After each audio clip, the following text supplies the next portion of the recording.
ابھی ایک لڑکا بیٹھا ہوا ہے، اب اس کو لڑکا کہوں کہ آدمی کہوں، وہ تصویر کہاں ہے؟ اٹھو دیکھیے یہ، اب اس کو آپ کیا سمجھیں گے؟ اس کی محبت دیکھیے.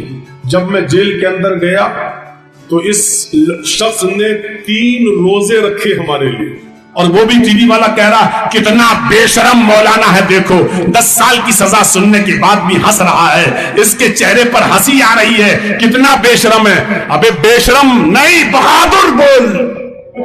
فَإِنَّ خَيْرَ الْحَدِيثِ كِتَابُ اللَّهِ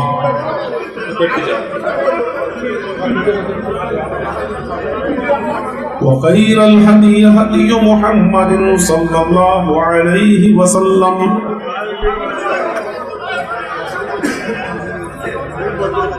وَشَرَّ الْأُمُورِ مُحْدَثَاتُهَا وَكُلُّ مُحْدَثَةٍ بِدْعَةٌ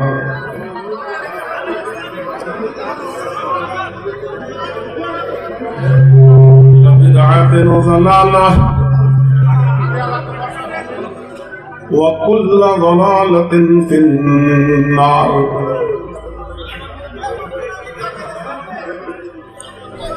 أعوذ بالله من الشيطان الرجيم. بسم الله الرحمن الرحيم.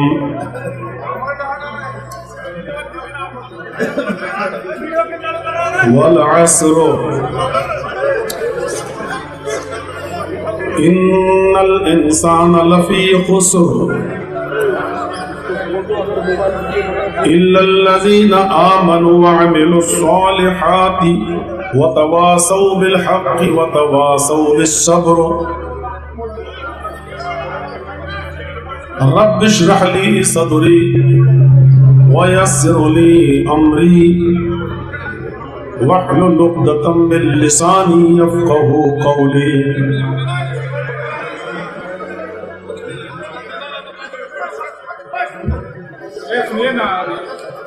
معزز معقر علماء کرام جو اسٹیج پر تشریف فرما ہیں، وہ بھی، اور جو اس محفل میں تشریف فرما ہیں وہ بھی، اور اس عظیم الشان اجلاس میں قرب و جوار سے، دور دراز سے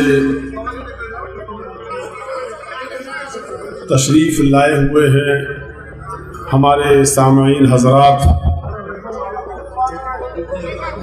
اور پردہ نشین اسلامی خواتین ماں اور بہنوں. بہت ہی لمبی مدت کے بعد میں نے بہار کی اس سرزمین پر یہ پہلا پروگرام دیا تھا، اور اس پروگرام کو بھی لینے کے لیے جب اشرف صاحب ہمارے پاس آئے، پھر فون پر رابطے کیے، تو ان کو بھی بہت زیادہ کوششیں کرنا پڑی، بہت زیادہ ان کو اصرار کرنا پڑا.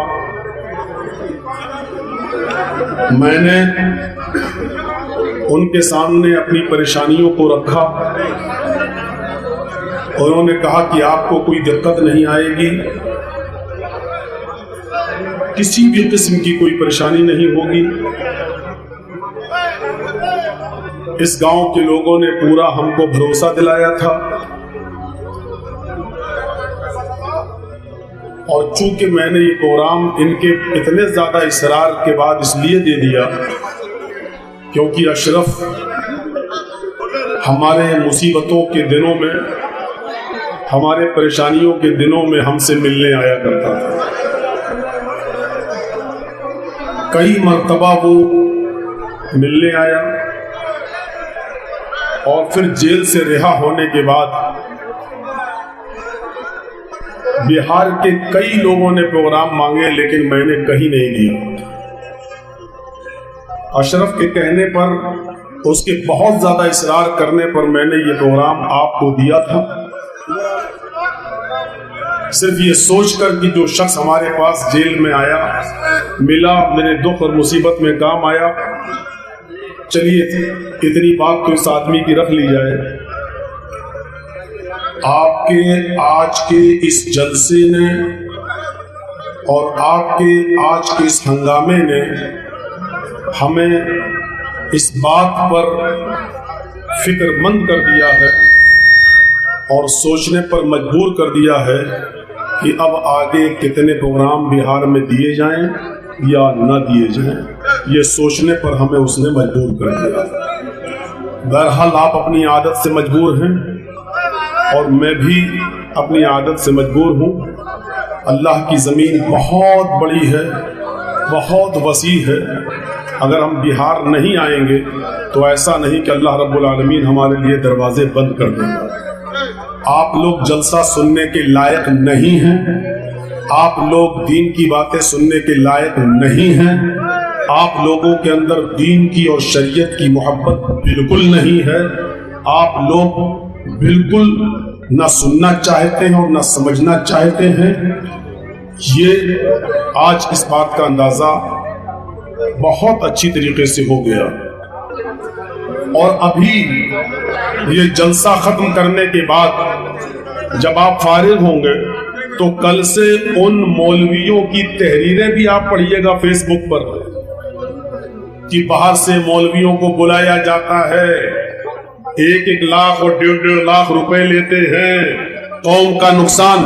कल से उन मुल्ला और मौलवियों की तहरीर भी देखिएगा, वो सब फेसबुक, उनको मैं फेस करूं, आपके जलसे को फेस करूं, अपने मुकदमों को देखूं, अपने वालिद मोहतरम जो इस वक्त इनका एक फेफड़ा खराब हो चुका है और जो सांस और दमे के मर्ज में मुब्तला हैं और जिनको हार्ट की बीमारी है, मैं इस वक्त उनको देखूं। ये बहुत से चैलेंजेस हैं इस वक्त हमारे सामने। इसलिए मैं आपसे गुजारिश करता हूं, आप लोग शांति का माहौल 20 साल से अब तक नहीं दे पाए तो अब क्या देंगे। मैं ये नहीं जानता हूं, मैं जानता हूं कि हमदर्दी भी बहुत है, प्यार भी आपको बहुत है, मोहब्बत भी आपको हमसे बहुत है, मुझे इस बात से भी। लेकिन ऐसी मोहब्बत का क्या फायदा है जब किसी की कोई बात ही ना मानी जाए और दावे किए जाएं कि हमें मोहब्बत है, तो ऐसी मोहब्बत का क्या फायदा है। जब हम दीन पर अमल ना कर सकें और दीन की मोहब्बत का दावा करें तो ऐसी मोहब्बत का क्या फायदा। आपके स्टेज पर अभी एक लड़का बैठा हुआ है, अब उसको लड़का कहूं कि आदमी कहूं, वो तस्वीर कहां है, उठो देखिए ये। अब इसको आप क्या समझेंगे, इसकी मोहब्बत देखिए। जब मैं जेल के अंदर गया तो इस शख्स ने 3 रोजे रखे हमारे लिए, दुआ मांगी हमारे लिए, दुआएं आपने भी की हैं। और अभी हमें जहां मैं ठहरा हुआ था, रुका हुआ था अपने दोस्त के यहां सामने, वहां मुझे बताया गया कि मौलाना इतनी दुआएं हुई हैं आपके लिए कि कोई जलसा खाली नहीं गया, कोई मस्जिद खाली नहीं गई। हर जुमे में आपके लिए दुआ होती थी, हर खुतबे में आपके लिए दुआ होती थी। ये आपकी मोहब्बत है। हमारे लिए खाने काबा में जो लोग उमरा करने गए उन लोगों ने दुआएं की, वीडियो बना बना के बाकायदा हमारे पास बाद में भेजी कि आप तो अंदर थे, हम किसको बताते। हमारे पास बाकायदा वीडियो खाने काबा के सामने खड़े होकर दुआएं मांग रहा है हमारे लिए। अल्हम्दुलिल्लाह मोहब्बत करने वालों की कमी नहीं है। ये अलग बात है कि कुछ हसद रखने वाले मौलवी जिनका काम सिर्फ हसद ही है, जिनका काम सिर्फ ये है कि हमें 1 महीना मस्जिद में नमाज पढ़ाने का 5,000 और 6,000 मिलता है और ये आदमी बेचारा एक जलसे में इतना लेके चला जाता है, तो वो बेचारे अपने दिल की भड़ास कहीं तो निकालेंगे, कहीं तो निकालेंगे। मैं उन मौलवियों से कहना चाहता हूं कि इस मदरसे को चलने के लिए 5 लाख, 6 लाख, 10 लाख रुपया की जरूरत पड़ती है और मौलाना जर्जीस को बुलाकर ये भीड़ जमा करके वो चंदा कर लेते हैं। और अगर उस चंदे से इनका मदरसा पूरे साल चल जाता है तो आपको दिक्कत क्या है।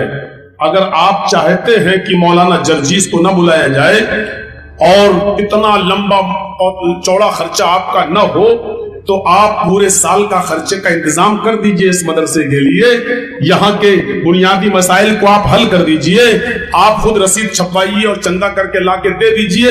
میں دعوے کے ساتھ کہتا ہوں بہار کا کوئی مدرسے والا ہم کو انشاءاللہ نہیں بلائے گا. آپ کم سے کم اس سچویشن کو تو حل کیجئے, اس پریشانی کو تو سولو کیجئے جو ان کے ساتھ ہے. آپ یہ بھی نہیں کر سکتے ہیں, یہ بھی نہیں ہونے دے رہے ہیں, تو پھر کیسے کام چلے گا, مدرسے کیسے چلیں گے؟ اور پھر میرے بھائیوں, آپ کا کام جو کچھ بھی ہے آپ کریے. میں نے فیس بک پر کبھی بحث و مباحثہ نہیں کیا ہے, کیونکہ میں کیچڑ میں پتھر پھینکنے کا عادی نہیں ہوں, کیونکہ میں جانتا ہوں اس کیچڑ میں اگر پتھر پھینکوں گا تو چھینٹے ہمارے ہی کپڑوں پہ آئیں گے. بس ہم اتنا کہہ دیتے, میں نے اتنا بس میں کہتا رہتا ہوں کہ بھونکنے والوں کا کام ہے بھونکنا اور کام کرنے والوں کا کام ہے کام کرنا. اتنی تحریریں کرنے کے باوجود بیچارے نہیں روک پائے. کچھ لوگ تحریریں لکھتے ہیں اور کچھ لوگ کندھے پر بندوق رکھ کر تحریریں لکھواتے ہیں کہ ہمارا نام تو نہیں آئے لیکن یہ کام تم کرو. تو بیچارے وہ کام کرتے ہیں دوسروں کے اشاروں پر. میں اچھی طریقے سے فیس بک یا ان کٹ بلاؤں کو جانتا ہوں کہ یہ کس کے اشاروں پر یہ تحریریں لکھی جا رہی ہیں اور کس نے یہ تحریر لکھ کے دی ہے, کیونکہ ان کے اندر تو 2 لائن لکھنے کی صلاحیت نہیں ہے. یہ اتنا لمبا چوڑا تحریر اور یہ اتنا لمبا چوڑا مضمون یہ کس کے کہنے پر اور کس کے اشاروں پر لکھا گیا سب اچھی طریقے سے واقف ہیں. لیکن میں جانتا ہوں کہ یہ کچھ نہیں ہو پائے گا. فیس بک وغیرہ سے میڈیا نے اتنا اچھالا, مولانا جرجیز کے ہاتھوں میں ہتکڑی دکھائی, کوٹ کے اندر دکھایا اور ننگا ناچ ناچا, لیکن اس کے باوجود ایک رتی بھر مولانا جرجیز کی عزت میں کمی نہیں آئی. جس دن میں جیل سے نکلا اس دن جیل کے باہر کا منظر دیکھنے کے لائق تھا. میں جب جیل کے اندر تھا تو کیا دیوبندی, کیا بریلوی, کیا اہل حدیث, کیا جماعت اسلامی, ہر مسلک کے لوگ ہم سے ملنے کے لیے آئے.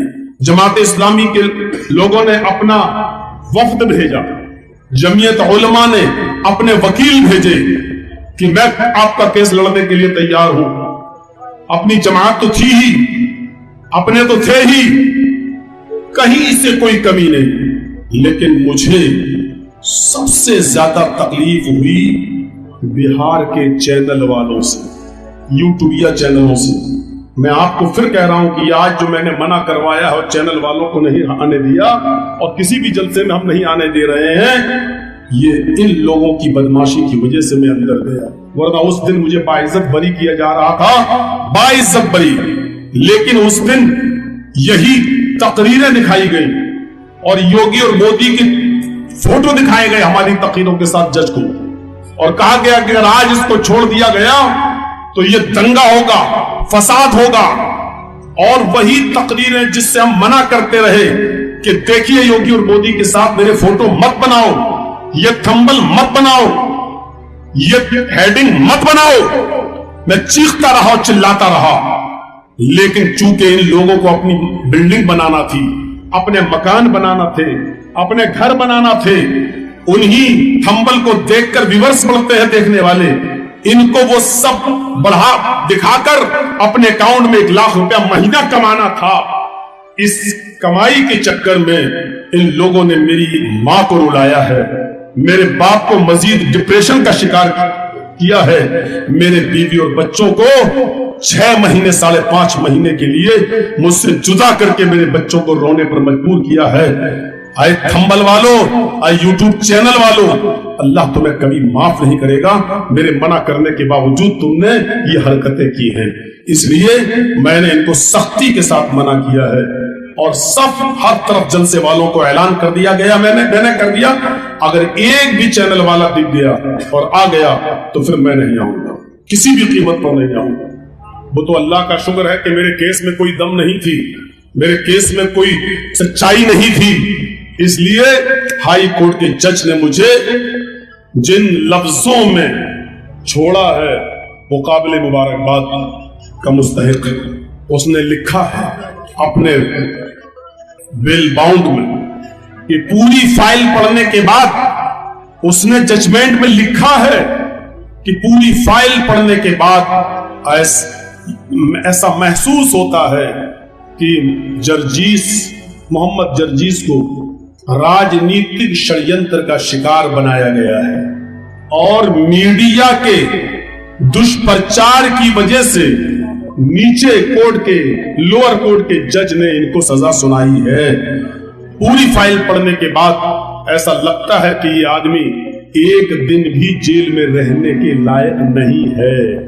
एक दिन भी इसको 5.5 महीने से जेल में रखा गया है, लिहाजा इसको तत्काल छोड़ा जाए, तत्काल रिलीज किया जाए। इतना बड़ा ऑर्डर किस्मत वालों के लिए लिखा जाता है, जिसमें सरकार को लताड़ लगाई हो, जिसमें गवर्नमेंट को लताड़ लगाई हो, जिसमें यूपी की सरकार को लताड़ लगाया गया हो और लोअर कोर्ट के जज को लताड़ लगाया गया। लेकिन हमारी चंद महीनों की मेहनतों मशक्कत जो यहाँ रानी पत्रा का प्रोग्राम था कैंसिल, भरसिया में प्रोग्राम होने वाला था खत्म, सब जल्द से हमारे चौपट हो गए और हम अंदर गए। जो लोग ये समझते हैं कि मौलाना जर्जीस साहब इतना पैसा मांगते हैं, उनको अपनी गलत फहमी निकाल देना चाहिए जहन से, निकाल देना चाहिए जहन से। मौलवी जर्जीस की डिमांड पर कोई साबित नहीं कर सकता, आपकी मजबूरी है, आप बुला रहे हैं। हम तो कह रहे हैं कि खत्म करिए आप, हम तो आज आपसे भीख मांग रहे हैं कि बिहार के लिए हमारे पास मत आइए। हम मना कर रहे हैं कि मत आइए मेरे पास। मैं कह रहा हूं कि मैं नहीं आना चाहता हूं, मत लीजिए हमसे प्रोग्राम। किसको बुरा लगता है? वो कठमुल्ला जो फेसबुक पे लिखते हैं तहरीरें, लिखें मौलाना जर्जीस बिहार में कदम नहीं रखना चाहते हैं, लिखें, उनको लालच नहीं है, नहीं आना चाहता हूं मैं, लिखें, लेकिन नहीं लिखना है उनको। तुम हमारी कीमत लगाओगे, तुम दोगे हमें पैसा। हम जब जेल के अंदर गए तो सोचने पर मजबूर हो गया कि मेरी मां और बाप इटावा में, मेरे बीवी और बच्चे लखनऊ में, क्या होगा? मेरे बाप को इटावा से लेकर कौन आएगा? लखनऊ में उनका इलाज कौन कराएगा? मेरे बच्चों के स्कूल की पढ़ाई लिखाई का क्या होगा? सोचने पर मजबूर था। लेकिन जब मेरे जेल में जाने के बाद लखनऊ से मेरी बीवी पहली मर्तबा जब हमसे 1 महीने के बाद जेल में मिलने आई तो उसने कहा आपको टेंशन लेने की जरूरत नहीं है, मुझे पता ही नहीं चलता है। अल्हम्दुलिल्लाह आज तक आपके बेटे को और हमें घर से बाहर निकलने की जरूरत ही पेश नहीं आई और नमक तक खरीद के लेने के लिए नहीं जाना पड़ा। कोई आता है कुछ दे के चला जाता है, कोई आता है कुछ दे के चला जाता है, कोई आता है पूरे साल के बच्चों की फीस जमा करके चला जाता है और नाम पूछता हूं तो नाम नहीं बताता है। मेरे भाइयों, तुम मौलाना जर्जीस की इज्जत करोगे? तुम हमें हमारी कीमत लगाओगे? तुम बताओगे मौलाना जर्जीस की कीमत क्या है? तुम मर जाओगे। मौलाना जर्जीस की इज्जत मकाम तक तुम नहीं पहुंच पाओगे। तुम रुस्वा करो, फेसबुक पर तहरीरें लिखो, तुम जितना चाहो जलील करो, लेकिन मैं तुम्हारी तहरीरों को अपने पैरों में पहने हुए जूते और उसके बूट पर रखता हूं। मैं तुम्हारी तहरीर को अपने जूतों की नोक पर ठुकराता हूं, मैं उसको कोई अहमियत नहीं देता हूं। मेरे साथ मोहब्बत करने वालों का एक काफिला है, मेरे साथ मोहब्बत करने वालों का एक रिश्ता है और ये रिश्ता आसमानी मोहब्बत से जुड़ा हुआ है। वरना किसी खतीब को, किसी मुकर्रिर को, किसी आलिम को इतनी इज्जत आज तक कहां मिलती है, कहां मिलती है जो हमको मिली है? तुम रोक कर दिखाओ। अभी कर्नाटक का प्रोग्राम देख लो, वहां 2 ब्लैक कमांडो हमें दिए गए पीछे जेल से निकलने के बाद। आप देख लीजिए और देखिए किस तरीके से हमको लेके जाया जा रहा है, किस तरीके से हम चल रहे हैं और किस तरीके से लोग हमारा पीछे पीछे दौड़ रहे हैं। तुम ये इज्जत और जिल्लत का मालिक तुम नहीं हो। अल्लाह ताला अगर किसी को इज्जत देना चाहता तुम जलील करोगे तो ऐसे समझो जैसे कोई बकरा किसी पहाड़ को अपने सींगों से तोड़ना चाहे तो उस बकरे के सींग टूटेंगे, उस पहाड़ का कुछ नहीं बिगड़ेगा। तुम बकरे हो, अपने सींग से अल्लाह की दी हुई इज्जत को कुचलना चाहते हो, तुम्हारे सींग टूटेंगे, इस पहाड़ का कुछ नहीं होगा इंशाअल्लाह। इंशाअल्लाह। कोई मौलवी जर्जीस अपने लिए जेल में गया? अपने लिए गया? नहीं गया। اپنے لیے تھوڑی گیا، اپنے لیے گیا ہوتا تو آج پوری قوم ہمارے ساتھ نہیں ہوتی۔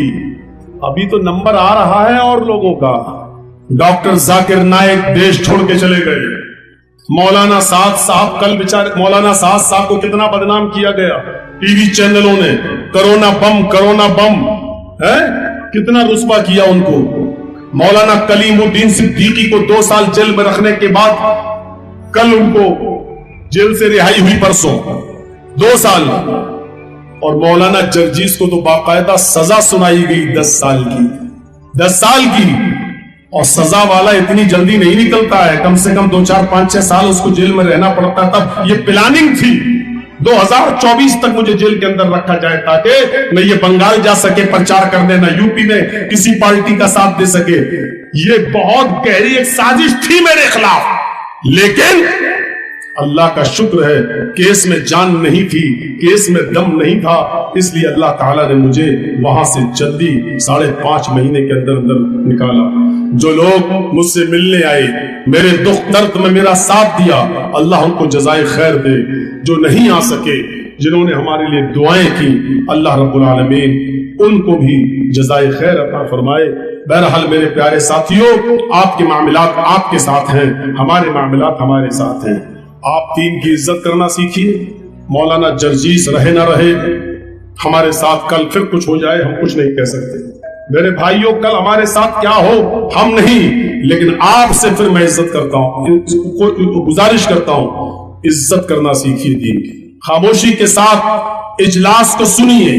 ویسے ہی آج کل ان اجلاسوں پر پابندی کی بات چل رہی ہے، رات بھر جلسوں کے خلاف تحریریں آ رہی ہیں، جلسوں میں 10 لاکھ 8 لاکھ روپے خرچ کرتے ہیں لوگ، تو اس کے خلاف تحریریں لکھی جا رہی ہیں۔ آپ کے ان جلسوں پر باقاعدہ قدغن لگانے کی کوشش کی جا رہی ہے۔ کشن گنج کی سرزمین پر تو مولوی جرجیس پر پابندی لگانے کی بات بھی کہہ دی گئی ہے، اور ایک اچھا خاصا پڑھا لکھا مولوی ہمارے بائیکاٹ کا اعلان فیس بک پہ کرتا ہے، اس کو بیچارے کو معلوم ہی نہیں کہ بائیکاٹ کہتے کس کو ہیں، اس کو پتہ ہی نہیں ہے۔ ایک معمولی جگہ کا ذمہ دار اتر پردیش کے امیر کا بائیکاٹ کر رہا ہے۔ نہ تیرا ضلع تیرے ساتھ ہے، نہ تیرا علاقہ تیرے ساتھ ہے، نہ تیری بستی تیرے ساتھ ہے، نہ تیرا صوبہ تیرے ساتھ ہے، نہ مرکز تیرے ساتھ ہے، اور تو فیس بک پہ لکھ رہا ہے مولانا جرجیس کا کشن گنج کی سرزمین پر بائیکاٹ۔ ابھی میں صرف اسٹیشن پہ اتر جاؤں کشن گنج کی سرزمین پر تو ہزاروں لوگ سیلفی لے کر اپنے فیس بک پہ ڈال کر، اپنے واٹس ایپ گروپوں پہ ڈال کر ابھی اس کو جلانے کے لیے تیار ہیں، اس کو چوکانے کے لیے تیار ہیں، ہمارے استقبال کے لیے تیار ہیں۔ اس کے بعد سینکڑوں لوگوں نے ہم سے کہا مولانا اس کی کیا حیثیت ہے وہ تمہارا بائیکاٹ کرے گا؟ جو مسجدوں کے نام پر چندہ کر کے کھا جاتا ہو، جو مدرسوں کے نام پر یتیموں اور غریبوں کے نام پر چندہ کر کے جو پیسہ کھا جاتا ہو، وہ آپ کا مقابلہ کرے گا اور آپ کے اوپر بغاوت کرے گا اور آپ کا بائیکاٹ کرے گا۔ آپ آئیے اور ہمارے یہاں پروگرام دیجئے، دیکھتا ہوں اس کی ماں نے اس کو کتنا دودھ پلایا ہے جو آپ کو روک سکے کشن گنج کی سرزمین پر جلسے میں آنے سے۔ میرے ساتھ تو عوام ہے، میرے ساتھ تو پبلک ہے، کون بائیکاٹ کرے گا؟ لیکن میں خود چاہتا ہوں کہ اب ان بستیوں میں جاؤں جہاں عزت کے ساتھ قرآن سنا جاتا ہو، جہاں عزت اور احترام کے ساتھ حدیثیں سنی جاتی ہوں، جہاں قرآن و حدیث کو عزت و احترام کے ساتھ سننے والے لوگ موجود ہوں، اور جہاں جلسے کی قدر ہوتی ہو، جہاں علماء کی قدر ہوتی ہو، جہاں ان کی بات مانی جاتی ہو، وہاں جلسے دیے جائیں۔ جہاں شور و ہنگامے کا شکار ہو جائے اجلاس، وہاں پر اجلاس نہ دیا جائے، کیونکہ سونا اور چاندی عورت کے گلے میں اچھا لگتا ہے، سونا اور چاندی اگر کسی سور اور گدھے اور کتے کے گلے میں ڈال دیا جائے تو اس سے سور گدھے اور کتے کی عزت نہیں بڑھ جائے گی۔ اگر کوئی کتا ہو اور اس کے گلے میں سونا چاندی کا زیور ڈال دو تو کتا کتا ہی رہے گا، وہ کنگ نہیں بن جائے گا۔ قرآن و حدیث سونا ہے میرے بھائیوں، اس سونے کو وہاں خرچ کیا جائے، وہاں دیا جائے جہاں जहां इसको पहनाने से सोने और चांदी की कदर व मंजिलत बढ़ती हुई नजर आए, चमकती हुई नजर आए, अब सोने और चांदी के जेवर को सूअर के, गधों के गले में डाल दिया जाए तो न तो गधे की इज्जत बढ़ेगी, न सूअर की इज्जत बढ़ेगी, न कुत्ते की इज्जत बढ़ेगी, और ऐसा करने से सोना और चांदी की अहमियत घट और जाएगी, कम और हो जाएगी। इतना कीमती सोना कुत्ते की गले में पड़ा हुआ है, तो सोने और चांदी की कीमत को हम घटाना नहीं चाहते हैं, कुरान और हदीस की कीमत को हम घटाना नहीं चाहते हैं, हम इसको नीचे नहीं करना चाहते हैं, हम चाहते हैं कि ये वहां खर्च हो जहां इसको और ज्यादा चमकता हुआ नजर आए, जहां कुरान और हदीस की इज्जत हो और एहतराम हो, ये मैं वहां खर्च करना चाहता हूं। मैंने अपने जुमलों में बहुत कुछ कह दिया, समझदार होगे तो समझ गए होगे, नहीं समझदार होगे तो कोई बात नहीं, हम फिर भी बचे हुए हैं कि चलो हमारी बात को ना समझा तो अच्छा है। हमने जो कुछ कहना था कह दिया। मेरे प्यारे साथियों, ये जेल की सलाखें और ये कुछ नहीं। अल्लाह की कसम, आपका हंगामा देखकर तो मुझे लग रहा था जेल में मैं बहुत सुकून से था। आपके ये हालात देखकर तो मुझे लगा कि बहुत सुकून से था मैं। उधर भी लड़ाई होती थी, झगड़े होते हैं, क्रिमिनल लोग, गुंडे लोग उधर भी हैं, लेकिन ऐसा हमने बदतमीजी उधर भी नहीं देखी, ऐसी बदतमीजी हमने भी नहीं देखी। और आपसे ज्यादा इज्जत जेल में होती थी जब कुछ क्रिमिनल गुंडे किस्म के लोग मर्डर जो आए करके, जब वो लोग आपस में लड़ते थे तो फैसला हम ही से करवाया जाता था, मौलाना साहब फैसला करो आप, हम दोनों में कौन सच है, हम दोनों में कौन सही है। अरे आप क्या इज्जत करेंगे यार, आपसे ज्यादा इज्जत तो जेल के वो मर्डर करने वाले, वो कातिल लोग बेचारे जो आजीवन सजा भुगत रहे, उम्र कैद की सजा भुगत रहे, वो लोग हमारी करते थे। हमारा और आपका पास क्या ईमान होगा जब हम चंद लोगों में बातें करते थे कुरान हदीस की, जब वहां बैठकर वक्त पास नहीं होता, टाइम पास करने के लिए जहां एक दो हदीस सुनाते तो आपसे ज्यादा गैर मुस्लिम वहां मेरी बातें सुनने के लिए बैठ जाते थे और जमा हो जाते थे कि चलो मौलाना साहब की बातें सुने, इनकी गुफ्तगू सुने। ये वही मौलाना है जो टीवी पर दिखाया गया मीडिया ने, और ये हमारे पास चले आए। मतलब वो लोग भी टीवी में देख रहे थे। आजकल तो जेलों में टीवी भी होती है ना, आपको मालूम है, जो लोग जेल में गए उनको अच्छी तरीके से मालूम है। आपकी बस्ती के भी 4-5 आदमी थे हमारी जेल में, आपके कटियार के भी लोग थे। मैंने उनसे पूछा तुम किस जुर्म में आए हो, तो तुमने क्या कसूर किया? बोले एटीएम से पैसा चोरी करता था, एटीएम से पैसा निकालता था। बाहर लोग कितने अच्छे काम में गए थे, धोखा देकर एटीएम का नंबर लेकर पैसा निकाल लिया। हाँ साहब, आपका कोई अभी ओटीपी आएगी, दीजिए, आपका 25 लाख रुपया निकला हुआ है, अभी आपके अकाउंट में डाला जाएगा, अभी आप वो 12 अंक बताइए, वो 16 अंक बताइए, जो आपके वो बेचारा भोला भाला आदमी लिखाता चला जाता है, उसमें पकड़े गए। वो 4-5 आदमी बेचारे एटीएम की चोरी में पकड़े गए। मैंने उनसे पूछा, अरे तुम तो, बोले अरे मौलाना साहब हम तुम्हारे जलसे में गए थे। हमने कहा तुम किस में आए हो? तो वो चोरी करता था, पैसा निकालता था एटीएम से। हमने सही बात है कि हाँ। आपने कहा चलो बेल हो जाएगी, छूट जाओगे, 1-2 महीने में तुम चले जाओगे, अब क्या करोगे? कहा कि फिर यही काम करेंगे। बड़े जिद्दी होते हैं यार, और खास तौर पर पता नहीं आप लोग किस मिट्टी से पैदा करे, फिर वही काम करूंगा। हमने कहा तुम्हें समझाना बेकार है, लेकिन सुनते बेचारे वो भी थे मेरी बातें। जब इधर भी सुनते उधर भी सुनते थे। तो मेरे भाइयों, चंद बुनियादी चीजें हम आपके सामने रखते हैं। आप लोगों की दुआओं से मैं बाहर आया, और अभी भी तुम बना रहे हो वीडियो? नहीं रुको, बना रहे हो? कौन सा चैनल चलाते हो? बताओ बेटा, बताओ, बता दो ना रे। घर के लिए बना रहे हो? मम्मी पापा के लिए बना रहे हैं? कोई चैनल नहीं चलाते हो? ऐसे तो बहुत से लोग बना रहे हैं, और बहुत से लोग चोरी छुप के बना रहे हैं, छुप के बना रहे हैं। मुझे सबसे ज्यादा नुकसान पहुंचाया है इंडियन मिक्स वॉइस चैनल ने। सबसे ज्यादा इसने गंदी फोटोज डाली, नंगी लड़कियों के फोटो डाले, और हमारी तकरीर में थंबल बनाए, मौलाना जर्जीस को हुआ एक लड़की से प्यार। बताइए, ये हेडिंग है? किससे प्यार हुआ? अभी कह दूं कि तेरी बहन से था क्या? इस तरीके की हेडिंग। मैंने एक तकरीर में कहा कि किसी भी औरत को अगर उसका शौहर अपनी बीवी को अपनी जरूरत के लिए बुलाए, ये तकरीर मैंने की, तो बीवी को मना नहीं करना चाहिए। اپنے شوہر کے پاس فوراً آنا چاہیے. یہ اللہ کے رسول نے فرمایا کہ کوئی بھی عورت اپنے شوہر کو اپنے جسم سے نہیں روک سکتی اگر وہ تندرست ہے, صحیح ہے اور وہ بیمار نہیں ہے تو. یہ میں نے ایک حدیث کا مسئلہ بنایا. ایک بے غیرت چینل والوں نے کیا کیا, لڑکی بنائی, لڑکا بنایا, لڑکی کے اوپر لڑکے کو لٹا دیا اور ہم بستری کرتے ہوئے دکھا رہے ہیں کہ دیکھیے مولانا جرجیس نے کہا کہ میاں بیوی کبھی اپنی عورت کو نہ روکے.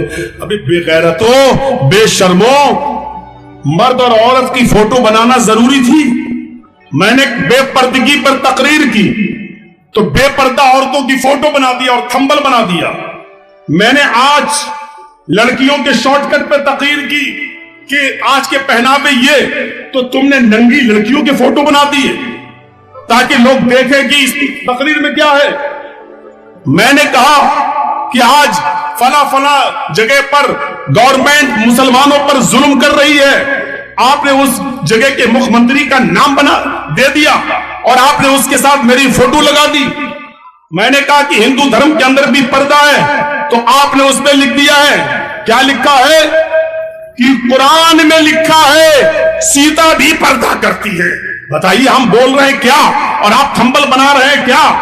اور ان تمام چیزوں کی کٹنگ کر کے میڈیا والوں نے جو دکھائی اور اس کے بعد جو ہمیں فوراً اندر کسٹڈی میں لیا تو بچنے کا کوئی راستہ نہیں تھا. ہمارے پاس خبر آئی کہ آج آپ کے خلاف فیصلہ آنے والا ہے 1 گھنٹے کے اندر, اگر آپ بھاگ سکتے ہو تو بھاگ جاؤ. میں نے کہا کوئی مطلب نہیں ہے بھاگنے کا, بھاگ کے آدمی کہاں جائے گا, وہ بھی یو پی میں.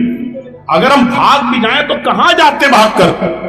گھر والوں کو پریشان کیا جاتا, ہمارے بوڑھے ماں باپ کو پریشان کیا جاتا, ہمارے بھائیوں کو پریشان کیا جاتا. بھاگنا کوئی کسی اس کا حل نہیں تھا. میں نے سامنا کیا, گیا اور سزا کا اعلان سنا اور سننے کے بعد نکلا تو چہرے پر مسکراہٹ تھی, ہنسی تھی. آپ نے ٹی وی میں سنا ہوگا اور وہ بھی ٹی وی والا کہہ رہا کتنا بے شرم مولانا ہے, دیکھو 10 سال کی سزا سننے کے بعد بھی ہنس رہا ہے, اس کے چہرے پر ہنسی آ رہی ہے, کتنا بے شرم ہے. ابے بے شرم نہیں, بہادر بول, بہادر بول. تو جن ہڈیوں پہ پل رہا ہے ان ہڈیوں کو کھا کر تو اس کو بے شرمی بول رہا ہے. تو کیا اس آدمی کی طرح آنسو بہاؤں جو سنسد میں رو رہا تھا, جو بھیک مانگ رہا تھا سنسد میں, مگر مچ کے آنسو بہا رہا تھا. کسی نے کہا مولانا صاحب 10 سال کی سزا. میں نے کہا یار 10 سال کا 2 چناؤ ایسے کاٹ کے نکل جاؤں گا جیسے پتہ نہیں ہے. میڈیا والے 10 سال تم کاٹ لو گے. میں نے کہا کیوں؟ اور لوگ عمر قید کیسے کاٹ لیتے ہیں. لیکن اللہ کا شکر ہے کہ 5.5 مہینے میں ہی ہم نکل گئے, اور پہلے نکل جاتے. لیکن چونکہ پوری لابی لگی ہوئی تھی, پوری لابی, اس نے ہمارا کرمنل ریکارڈ منگا لیا اور 3 مہینے کی ڈیٹ مانگ لی. سرکاری وکیل تو جانتے ہیں وہ یوگی مودی کی بات کریں گے, اس وکیل نے کرمنل ریکارڈ مانگ لیا. یعنی یہ آدمی بہت ڈینجر ہے, ہمیں پورے ہندوستان میں کتنے اس کے اوپر مقدمے ہیں, ہمیں ٹائم دیا جائے, اس کے اوپر اس مقدمے کی لسٹ ہم منگائیں گے. لیکن اللہ کا شکر ہے 3 مہینے کھنگالتا رہا, ڈھونڈتا رہا, تلاش کرتا رہا, ادھر ادھر ہاتھ پیر مارتا رہا, لیکن 3 مہینے ڈھونڈنے کے بعد بھی اس کو ہمارے خلاف ایک بھی مقدمہ نہیں ملا. پھر جج نے اس کو ڈانٹا بھی. 5 مہینے کے بعد جب ہماری فائل جب نمبر پہ آئی تو اس نے کہا صاحب ٹھیک ہے آپ ان کو بیل دے, لیکن یہ تو باہر نکلیں گے, دنگا کریں گے, فساد کریں گے. تو جج نے ڈانٹتے ہوئے کہا کہ کیوں دنگا کریں گے, کہا یہ ان کے خلاف بولتے ہیں. تو کہا کہ آپ نے تو 3 مہینے کا ٹائم مانگا تھا, میں نے 3 مہینے کا ٹائم دے دیا. اگر یہ ان کے خلاف بولتے ہیں تو کسی جگہ مقدمہ درج کیوں نہیں ہے, کسی ایک تھانے میں ان کے اوپر کیس کیوں نہیں ہے؟ لاجواب ہو گیا, کوئی جواب نہیں تھا. تب جج نے ڈانٹتے ہوئے ان کو کہا خاموش رہیے, جو کیس ہے اس پر بحث کیجیے, آپ جو کیس ہے ہی نہیں اس پر بحث کیوں کر رہے ہو.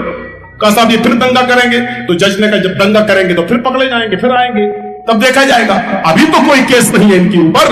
تب اس نے جا کر 15 दिन के लिए हमारी फाइल अपने पास रखी कि अच्छा ठीक है मैं इसको गौर से पढ़ता हूं। और गौर से पढ़ने के बाद उसने कहा कि लगता है पूरी फाइल पढ़ने के बाद कि आदमी राजनीतिक षड्यंत्र का शिकार बनाया गया है और मीडिया के दबाव में यह गलत फैसला सुनाया गया है। पूरी फाइल पढ़ने के बाद ऐसा लगता है कि एक दिन भी जेल में रहने के लायक नहीं है, इसको तुरंत छोड़ा जाए, इमीडिएटली रिलीज, एकदम इसको फौरन छोड़ा जाए, इसको तत्काल इनकी रिहाई की जाए। जरा तसव्वुर कीजिए आप। अल्हम्दुलिल्लाह यहां से जीत भी हुई। मोबाइल पे मत कहिए, यहाँ से हेलो कहते हैं, यहाँ से बैठे बैठे हेलो कहोगे तो अमेरिका भी सुन लेंगे। हम बगैर आले के माइक भी बंद कर दो और चिल्लाएं तो हमारी आवाज अभी मंडरों तक भी नहीं जाएगी, हमारी आवाज अभी आपके साहिबगंज तक भी नहीं जाएगी, पीर पैंतीस तक नहीं जाएगी। आपके कान में उतनी ताकत नहीं है, आपकी आंख में इतनी ताकत नहीं है कि 1-2 किलोमीटर से दूर की कोई चीज देख सके। इसी तरीके से आपकी अकल पर भी, अकल का भी एक दायरा है। हर चीज को आप अपनी अकल से सोचेंगे, हर चीज को अगर आप अकल की कसौटी पर रखेंगे तो मेरे भाइयों जरूरी नहीं कि आपकी अकल सही जवाब, आपकी अकल सही जवाब दे, ये जरूरी नहीं, क्योंकि अकल का भी एक दायरा है। और जहां अकल सोचने का काम खत्म कर देती है वहां इल्म के हुसूल का तीसरा जरिया है वही इलाही। कोई आदमी ये न कहे कि यार इस्लाम ने ये हुक्म कैसे दे दिया, मेरी अकल में नहीं आ रहा। मसलन इस्लाम का एक उसूल है, जिना लड़का और लड़की के दरमियान हुआ है, सुनिए बड़े गौर से, तो कुरान क्या कहता है, 4 गवाह पेश करो। अगर किसी ने किसी को जिना करते हुए देखा है तो 4 गवाह पेश करो।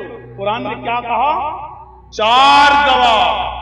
और अगर 4 गवाह पेश नहीं कर सके तो तुम झूठे माने जाओगे, अगर से तुमने सही देखा है लेकिन तुम भी झूठे माने जाओगे। कितने गवाह मांगे हैं कुरान ने, लेकिन कत्ल के लिए कितने गवाह मांगे हैं? अगर किसी ने कत्ल किया है, किसी को मारा है, तो उसके लिए 2 गवाही चाहिए, 2 लोगों की। वो ये कहे कि मैंने अपनी आंख से देखा है, जबकि अकल कहती है कि कत्ल ज्यादा बड़ा गुनाह है, जिना उसके बाद। जिना और कत्ल में सबसे बड़ा गुनाह कौन सा है? कत्ल। और कत्ल के बाद नंबर आता है जिना का। तो अकल ये कहती है कि कत्ल के लिए ज्यादा गवाह होना चाहिए और जिना के लिए कम गवाह होना चाहिए, लेकिन यहाँ उल्टी बात है, कत्ल के लिए 2 गवाह चाहिए और जिना के लिए 4 गवाह चाहिए। अब कोई आदमी ये कहे कि हमारी अकल में नहीं, रीजन क्या है पता नहीं चल रहा, आखिर ऐसा क्यों कहा गया है?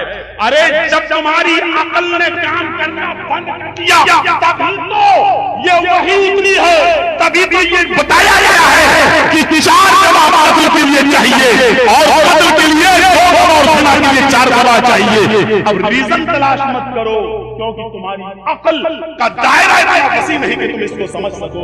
अल्लाह ने जो हुक्म दिया तुम अकल पर उतना जोर मत दो कैसा क्यों हुआ है।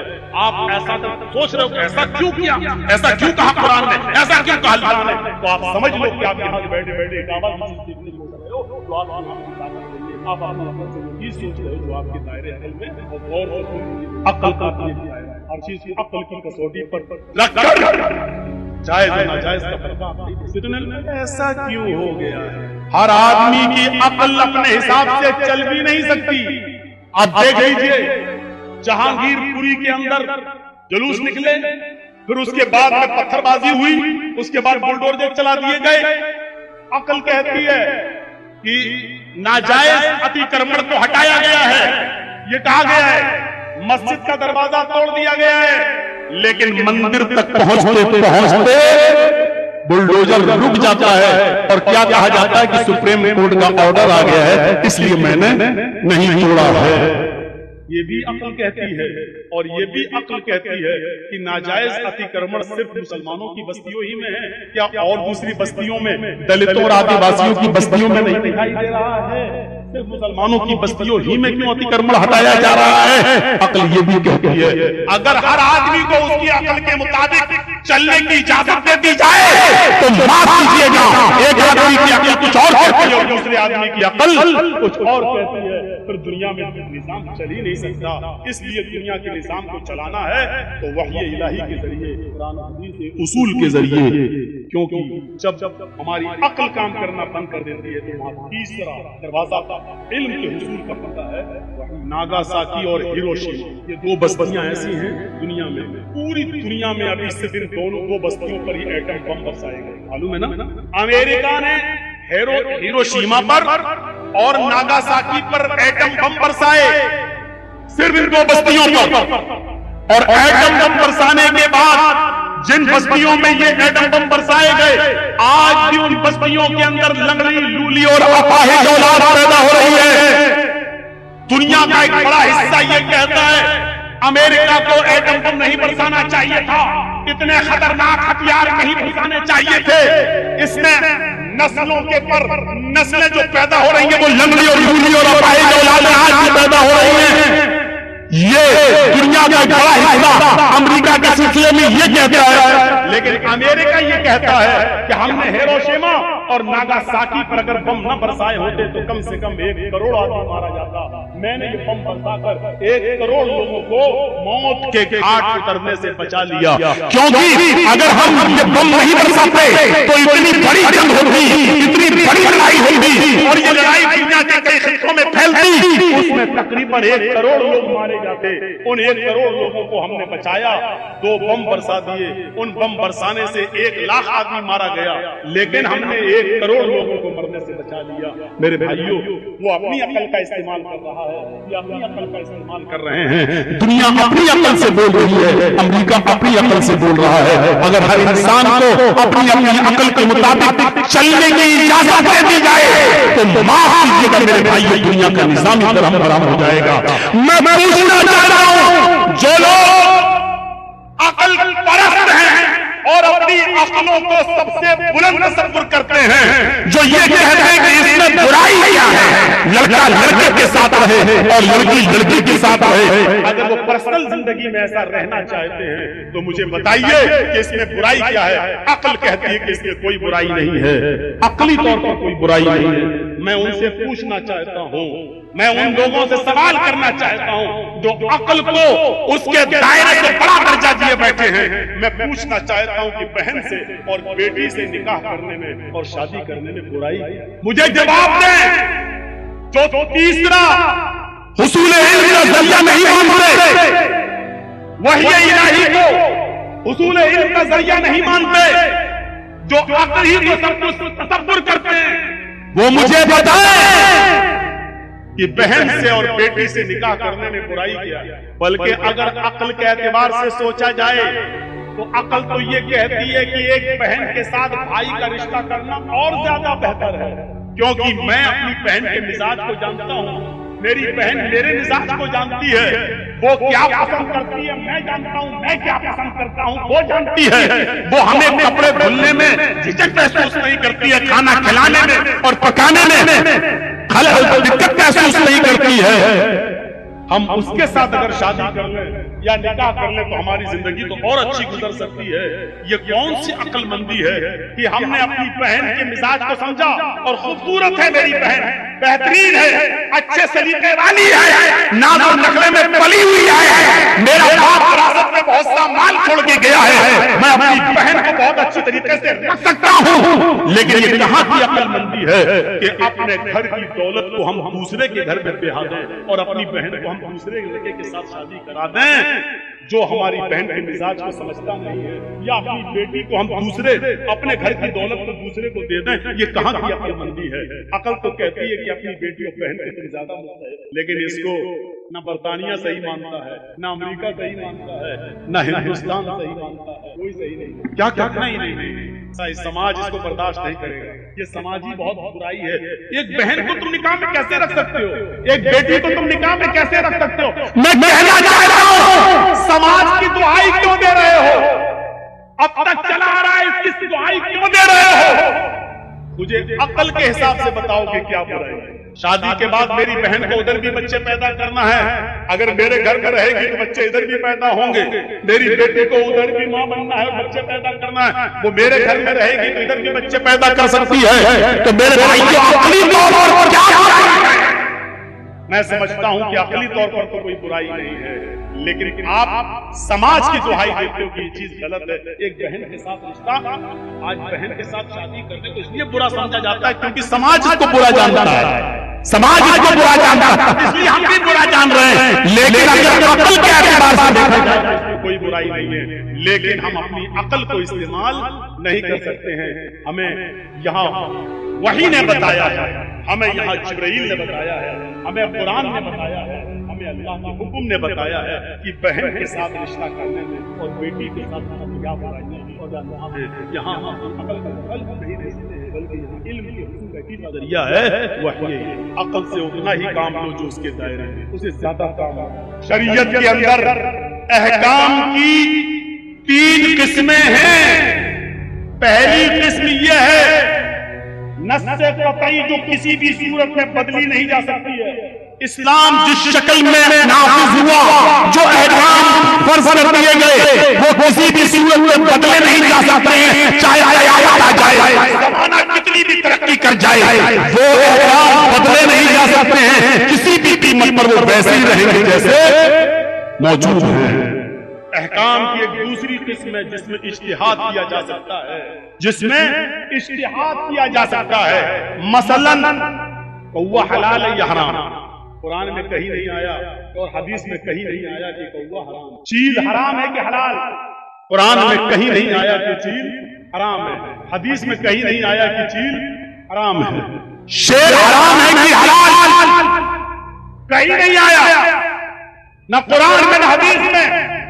لیکن اللہ کے نبی جناب محمد رسول اللہ صلی اللہ علیہ وسلم نے ایک عام حکم دے دیا، جو پرندہ پنجے سے پکڑ کر چونچ سے کھاتا ہے، جو پرندہ پنجے سے پکڑ کر دبا کر چونچ سے کھاتا ہے وہ حرام ہے، اور جو پرندہ صرف چونچ سے کھاتا ہے، پنجے سے نہیں دباتا اور پنجے سے نہیں پکڑتا ہے وہ حلال۔ لہذا پنجے سے دبانے والی چیل بھی ہے، پنجے سے دبانے والا کوا بھی ہے، پنجے سے دبا کر کھانے والا گدھ بھی ہے۔ اس کی روشنی میں جتنے بھی پرندے آئیں گے وہ سارے کے سارے حرام قرار دیے جائیں گے۔ بگلا پنجے سے نہیں دباتا ہے حلال ہے، بطخ پنجے سے نہیں دباتی ہے چونچ سے کھاتی حلال ہے، کبوتر اور تیتر صرف چونچ سے کھاتی ہے پنجے سے نہیں دباتی ہے حلال ہے۔ لہذا اس میں اجتہاد کیا جا سکتا ہے، گنجائش ہے میرے پیارے ساتھیوں، لیکن نص قطعی جو چیز قرآن نے پیش کر دی اور اس کی نص موجود ہے وہ کسی بھی قیمت پر بدلی نہیں جا سکتی ہے۔ مثلاً قرآن کریم نے کہہ دیا ہے، مثلاً قرآن کریم نے خنزیر کو، سور کے گوشت کو حرام دے دیا، سور کے گوشت کو حرام قرار دے دیا۔ اب 1400 سال کے بعد کوئی آدمی اڑتا اور کہتا ہے کہ میں نے قرآن پڑھا ہے، قرآن میں آیا انما حرم علیکم المیتۃ والدم ولحم الخنزیر وما اہل به لغیر اللہ، قرآن میں آیا ہم نے حرام کر دیا تمہارے اوپر مردار، خون، دم، واللحم الخنزیر اور سور کا گوشت تمہارے اوپر حرام ہے۔ اب ایک آج کے زمانے کا کوئی مفسر اٹھے اور تفسیر بیان کرنے لگے کہ اللہ کے نبی کے اوپر قرآن کی آیت عرب کے اندر نازل ہوئی، اور جب عرب میں یہ قرآن کی آیت نازل ہو رہی تھی جس وقت سور کو حرام قرار دیا جا رہا تھا، اس وقت سور بہت گندے ماحول میں رہتے تھے، وہ نالیوں میں پڑے رہتے تھے، گندگی کھاتے تھے، غلاظت کھاتے تھے اور ناپاک چیزیں کھاتے تھے، اس لیے اللہ نے سور کے گوشت کو حرام قرار دیا ہے۔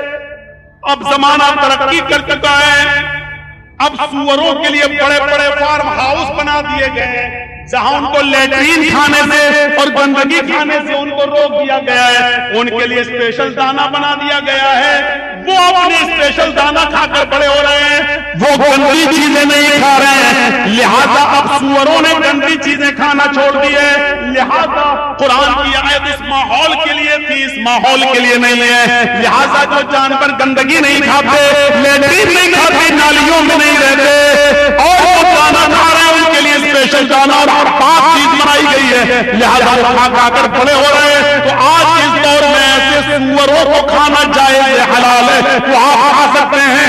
अगर आज के इस दौर में कोई मुफस्सिर ये तफसीर करने लगे और ये बयान करने लगे तो उसकी तरदीद की जाएगी, उसको भगाया जाएगा, उसको पकड़ा जाएगा, उसकी गिरफ्त की जाएगी, क्योंकि अल्लाह रब्बुल आलमीन ने ये नहीं कहा है कुरान करीम के अंदर कि हम इनको इसलिए हराम कर रहे हैं क्योंकि ये गंदगी खा रहे हैं। अगर ये पाक चीजें खाएं तो हलाल है। कुरान ने नफ्स सूअर को हराम करार दिया है, चाहे वो गंदगी खाए या न खाए वो हर हाल में हराम रहेगा। ये नस्से कतई मौजूद है। इस नस्से कतई की होते हुए ज़माना कितनी भी तरक्की कर जाए, कितनी भी तरक्की कर जाए, मेरे प्यारे साथियों, वो हराम ही रहेगा। सूअर को कोई चीज हलाल नहीं कर सकती है। ये चीज किसी भी कीमत पर चेंज नहीं हो सकती है, किसी भी कीमत पर बदली नहीं जा सकती है। अकल आपकी कह रही है कि उस जमाने में तो बड़ी गंदगी थी और सूअर गंदगी खाते थे इसलिए हराम है। आज के जमाने में तो गंदगी नहीं खा रहे इसलिए हलाल नहीं माना जाएगा। यहाँ का एक पुराना गवैया था, शायद आपने नाम सुना होगा, रफी, बहुत मशहूर गायकार।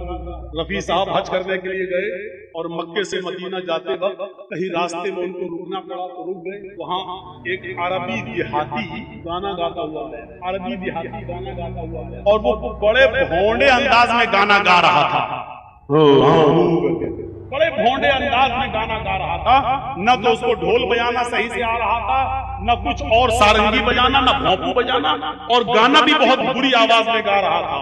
तो रफी साहब उसका गाना सुनने के बाद कहने लगे, अब मेरी समझ में आया है कि अल्लाह के रसूल सल्लल्लाहु अलैहि वसल्लम ने गाना क्यों हराम करार दिया। अल्लाह के नबी ने इन बद्दुओं का, इन देहातियों का गाना सुना है, इसलिए हराम करार दे दिया कि गाना गाना और गाना सुनना हराम है।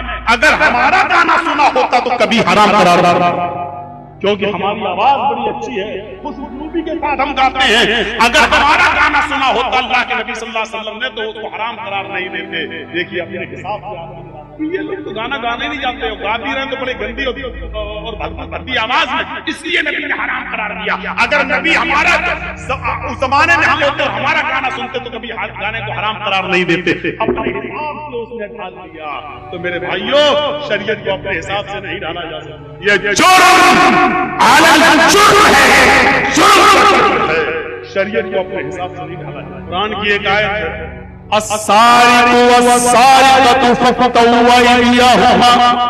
चोरी करने वाले मर्द और चोरी करने वाली औरत के दोनों हाथ काट दो।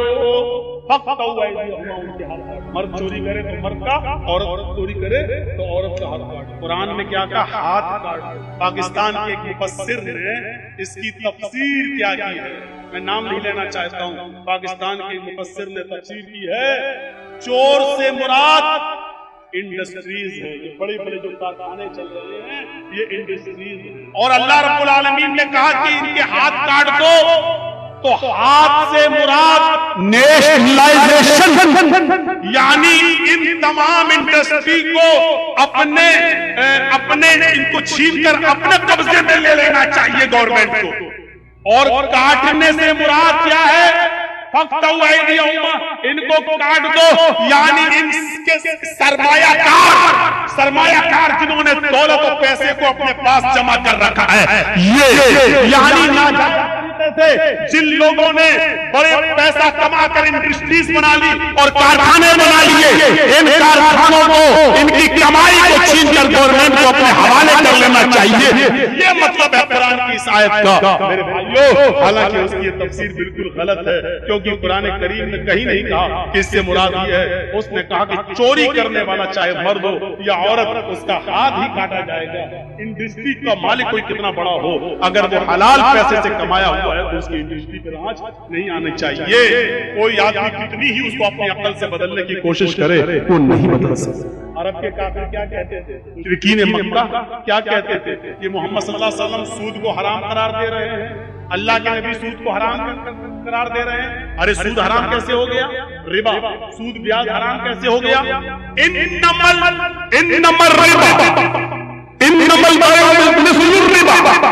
उन्होंने कहा कि तिजारत को अल्लाह के नबी ने हलाल करार दिया है। अरे तिजारत भी तो सूद की तरह है। ये मुशरिकीन मक्का कहते थे, इन्नमल बैउ मिस्लुर रिबा। क्या कहते थे? تجارت جو ہم کر رہے ہیں بزنس، یہ بھی تو سود کی طرح ہے. ارے ہم بزنس کرتے ہیں اس میں فائدہ ہوتا ہے. ہم کسی کو پیسہ دے دیے سود پر، 1000 دیا، 1050 لے رہے، 1 لاکھ دیا، اس سے ہم 1,20,000 لے رہے، تو یہ بھی تو تجارت ہی ہے، بزنس ہے. تو تجارت میں اور بزنس میں فرق کیا ہے؟ بزنس اور سود دونوں ایک ہی چیز ہے. ہم تجارت کر کے بھی نفع حاصل کرتے ہیں، ہم سود پر پیسہ دیتے ہیں کسی کو تو اس سے بھی ہم نفع حاصل کرتے ہیں. میرے بھائیوں، اس کے جواب میں اللہ رب العالمین نے قرآن کی جو آیت نازل فرمائی ہے، اس کے جواب میں اللہ تعالیٰ نے قرآن میں جو آیت نازل فرمائی ہے، اس میں اللہ تعالیٰ نے وجہ نہیں بتائی ہے. یہ نہیں کہا کہ میں نے سود کو کیوں حرام قرار دیا ہے، اور یہ بھی نہیں بتایا کہ سود میں اور بزنس میں تجارت میں کیا فرق ہے، بلکہ کام حکم دے دیا احل اللہ البیع وحرم الربا. لوگوں تمہارے لیے بیع کو، خرید و فروخت کو، تجارت کو، بزنس کو حلال قرار دے دیا گیا ہے. وحرم الربا، سود کو حرام قرار دے دیا گیا ہے.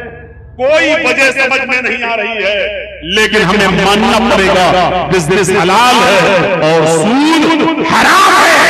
چاہے وہ ہماری بینکوں میں رکھا ہوا سود ہو، چاہے ہم کسی کو 1 لاکھ میں اور 1.25 لاکھ سے وصول کر رہے ہیں یہ سود ہو، چاہے وہ ہمارا سیونگ اکاؤنٹ میں بڑھنے والا سود ہو، چاہے وہ 1 لاکھ روپیہ فکس کرنے کے بعد 5-6 سال کے بعد ڈبل لے لینا ہو، چاہے جس طریقے کی شکل ہو، اگر وہ سود ہے تو وہ حرام ہے. بزنس اور تجارت حلال ہے، اس کی وجہ کیا ہے ہمیں نہیں معلوم، کیونکہ ہم اپنی عقل پر اتنے زیادہ بوجھ نہیں ڈال سکتے ہیں جو عقل کے دائرے سے اوپر ہو. ہماری عقل کے اندر اتنی طاقت نہیں ہے جو اس کو سمجھ ہم اپنی عقل کا کہاں استعمال کریں، ہم اپنی عقل کو کہاں دوڑا رہے ہیں. دھوکہ دے کر روزی کمانے میں جنت نہیں ملے گی. دکان پر بیٹھ کر دن بھر 3-5 کرتے رہو، جھوٹ بولتے رہو، 100 کا مال 500 میں بیچتے رہو، کہتے رہو کہ اللہ کی قسم 50 روپے تو بچ رہے ہیں، کیا 50 روپے بھی ہم آپ سے نہیں کمائیں گے؟ تو کیا دن بھر یہ سب بہانے بازیاں کرتے رہو تو ایسے جنت. آگے بڑھنے کا ایک مطلب یہ ہے کہ جیسے ہی نیکی کا خیال آپ کے دماغ میں اور آپ کے ذہن میں آئے، فوراً اس نیکی کو اسی وقت کر جائیے، اس کو ٹال مٹول مت کیجیے. ابھی نیکی کا کام کرنے کا جذبہ آپ کے اندر پیدا ہوا ہے. اچھا ٹھیک ہے، یہ فلاں غریب آدمی ہے، اچھا اس کا بیٹا بیمار ہے، اس کو ضرورت ہے، اچھا یہ ہم 2000 روپیہ اس کو دیں گے. ٹھیک ہے، آپ نے نیت کی، اب کر لی تو جلدی کرو، کیونکہ شام تک پتہ نہیں کون سے حالات پیش آ جائیں، اور شیطان بھی خون کی رگوں میں دوڑ رہا ہے. کہیں آپ کا ارادہ پلٹ نہ جائے، بدل نہ جائے. اگر بدل گیا تو پھر آپ اس نیک کام کو نہیں کر پائیں گے، بلکہ ابھی جو خیال آپ کے دماغ میں آیا ہے آپ اس کام کو ابھی ہی کر گزریے، اور اس نیک کام کو کر کے آپ مغفرت کی طرف آگے بڑھ جائیے اور جنت کی طرف آگے بڑھ جائیے. نبی اکرم جناب محمد رسول اللہ صلی اللہ علیہ وسلم نماز پڑھانے کے لیے آگے بڑھتے ہیں. حضرت بلال اقامت کہہ دیتے ہیں، اللہ اکبر اللہ اکبر، اشہد ان لا الہ الا اللہ، اشہد ان محمد رسول اللہ. نبی اکرم اپنے حجرے سے نکلتے ہیں، سیدھے مصلی امامت پر جاتے ہیں. آپ کھڑے ہیں مصلی امامت پر، یہاں اقامت پوری ہوتی ہے، اللہ اکبر لا الہ الا اللہ. یہاں اقامت جیسی مکمل ہوتی ہے، ویسے ہی اللہ کے نبی صلی اللہ علیہ وسلم صحابہ سے فرماتے ہیں، استعو